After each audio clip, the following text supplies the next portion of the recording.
BJP শুধু হিন্দুদের দল, এই তকমা ঘোচাতে এবার মরিয়া গেরুয়া শিবির। বিহারে বিজেপি যদি সংখ্যালঘুদের সমর্থন পায়, বাংলায় হবে না কেন? এসআইআরে ভারতীয় মুসলমানদের সমস্যা হবে না এমন কোনো মন্তব্য নয়, যাতে ভাবাবেগে আঘাত লাগে। 26-এর আগে সংখ্যালঘুদের ভোটেও নজর দেওয়ার নির্দেশ। এবার বিজেপি শুধু হিন্দুদের দল, এই তকমা ঘোচাতে মরিয়া গেরুয়া শিবির।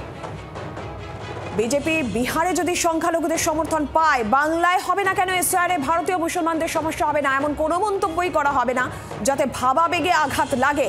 26-এর আগে সংখ্যালঘুদের ভোটেও নজর দেওয়ার নির্দেশ। আমরা জানবো এই বিষয়ে। মৌমিতা চক্রবর্তী রয়েছেন টেলিফোন লাইনে প্রতিনিধি। মৌমিতা, ঠিক কি জানা যাচ্ছে এক্ষেত্রে? বিজেপির কি নির্দেশ রয়েছে সংখ্যালঘু ভোট নিয়ে? নরেন্দ্র মোদী তিনি বারবার করেই বলেন সবকা সাথ সবকা বিকাশ। নরেন্দ্র মোদীর জামানায় কেন্দ্রীয় সরকারের বিজেপি সরকার একাধিক পরিকল্পনা করেছেন, যা কোনো ধর্মকে ভিত্তি করে হয়নি। এই বিহারে যদি সংখ্যালঘুদের মন গেরুয়া শিবিরের পক্ষে যায়, তবে বাংলায় সেটা হবে না কেন? সেই প্রশ্ন যেমন তুলেছেন সুনীল বানসাল, তেমনই তিনি বলেছেন বঙ্গ বিজেপির নেতৃত্বকে, যেটা আমরা সূত্র মারফত জানতে পারছি, সংখ্যালঘুদের ভোট ব্যাংকের দিকেও নজর দিতে হবে এবং এক্ষেত্রে সংখ্যালঘু প্রবণ যে সমস্ত এলাকা থেকে বিজেপি অতীতে তেমন ভাবে ভোট পায়নি বা দাগ ফোটাতে পারেনি, সেই সমস্ত জায়গাতেও কর্মসূচি, সেই সমস্ত জায়গাতেও নিত্যদিনের যাতায়াত, জনসংযোগ আরো বেশি বাড়াতে হবে। একদিকে যেমন সিএ ক্যাম্প আরো বেশি করে, সহায়তা শিবির আরো বেশি করে বাড়ানোর নির্দেশ দিয়েছেন, তেমন পাশাপাশি সংখ্যালঘুদের ভোট ব্যাংকও যাতে নিশ্চিত করা যায় গেরুয়া শিবিরের তরফ থেকে, সে বিষয়েও কিন্তু নির্দেশ দেওয়া হয়েছে বিজেপি সূত্রে, এমনটাই খবর। মৌমিতা, ধন্যবাদ তোমাকে। আর প্রসঙ্গে শুভেন্দু অধিকারীর বক্তব্য কি শুনবো?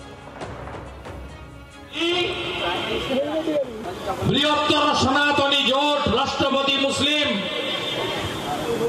যারা গরিব থেকে গরিব হয়েছেন, যারা বোমা বাঁধতে পারেন না বলে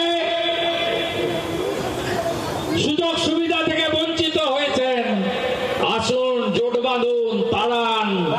মোদীজি বিকাশবাদে বিশ্বাস করে ভারতবর্ষের 82 কোটি লোককে রেশন দিয়েছেন, বাংলার 7 কোটি লোক পেয়েছে। সবাই আছে, হিন্দু আছে, মুসলিম আছে, সবাই আদিবাসী আছে, সবাই আছে।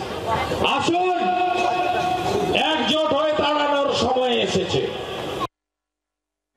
শুনছিলেন গত 19 তারিখ রাজ্যের বিরোধী দলনেতা শুভেন্দু অধিকারী এই প্রসঙ্গে কি বলেছিলেন, যেখানে এবার বিজেপির শুধু হিন্দুদের দল, এই তকমা ঘোচাতে মরিয়া গেরুয়া শিবির। সংখ্যালঘু ভোটের দিকেও কিন্তু বিশেষ নজর দেওয়ার নির্দেশ।